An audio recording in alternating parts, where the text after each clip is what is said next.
There's other pretty key cards. It's just like gathering momentum.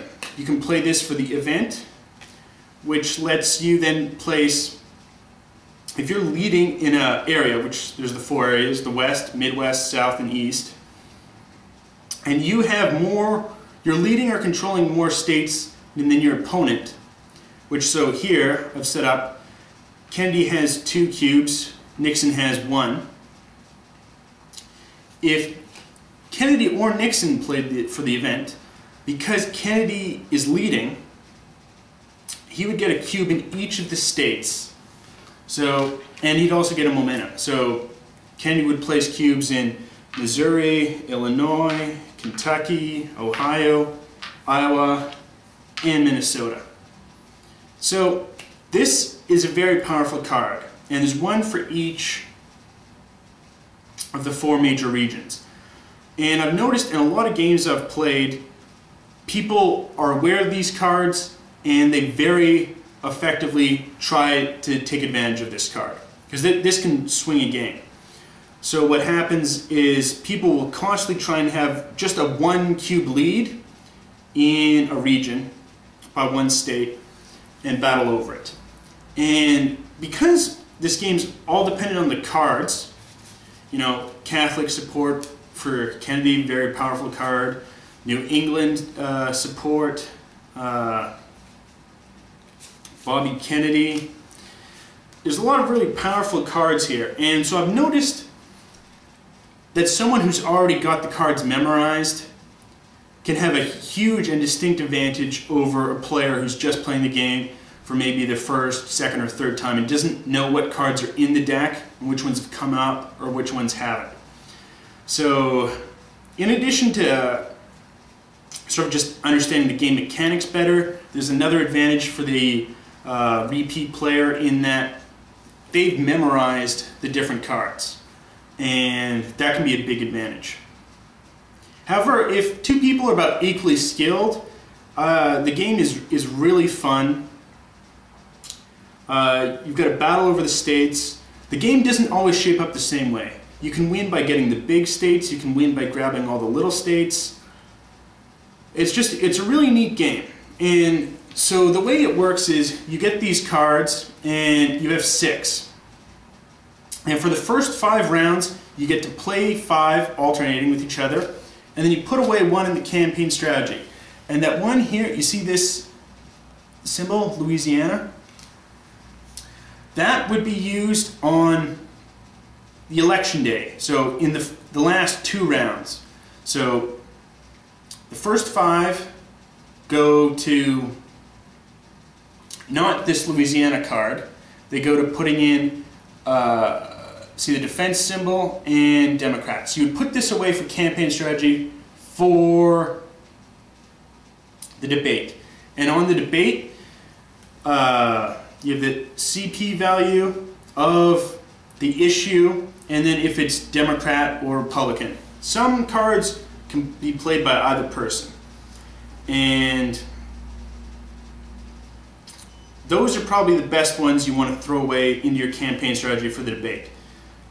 But let's say Nixon has a very powerful card. This is Kennedy's Catholic support. Add 7 state support anywhere. This is a hugely, massively powerful card. And if Nixon has it, and let's say he doesn't have the momentum to block it, then he might want to throw that away in his campaign strategy. It's going to help Kennedy at the debate, but it's just such an overpowering card, he might want to do that if he thinks he's going to lose the debate anyway. When the debate comes up, the players place their cards face down on either side, and then they're revealed simultaneously, or if some debate events have been triggered, that can be changed. Whoever wins an issue, so let's say here this is one for economy for Kennedy, so let's say that was the 2nd issue to be decided at that time.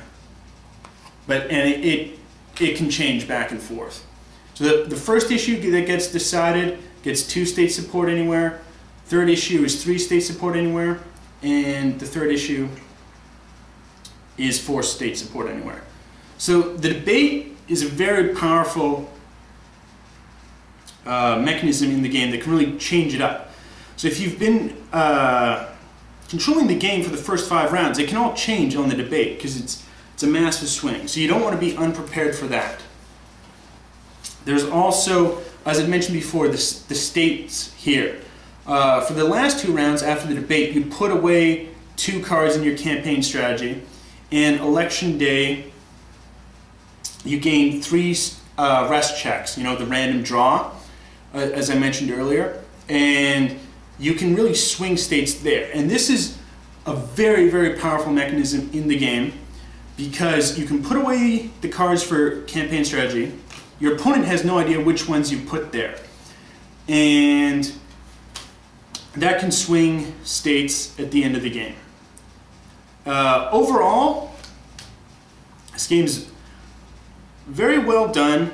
It's quite balanced for either player. There's obviously luck involved on what cards you're dealt, but I kind of like that. A little bit of luck is good,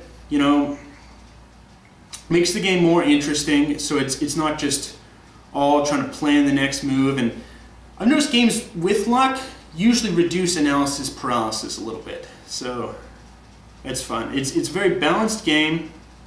I recommend you get it. High production values. I mean, there's the cubes, but cubes work well in this game, just to show the state support.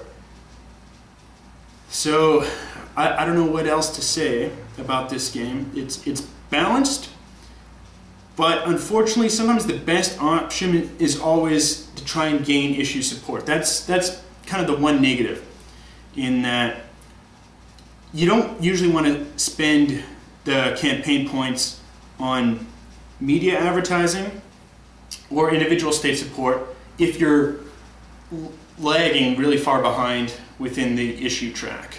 Because again, issue tracks can get you the endorsements and the momentum.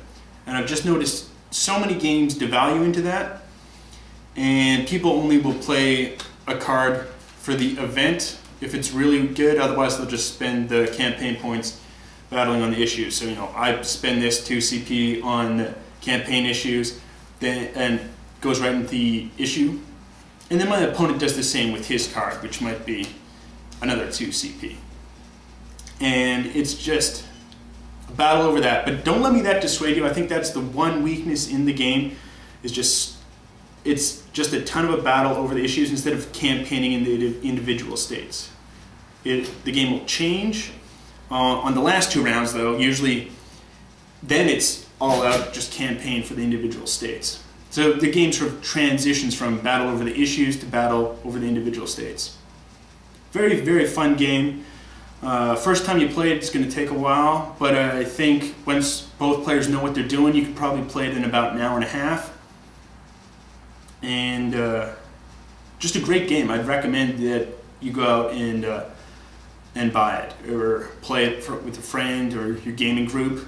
You can actually also play this one online at www.gametableonline.com, and a lot of people playing it there as well, though obviously it's always best in person with someone you know.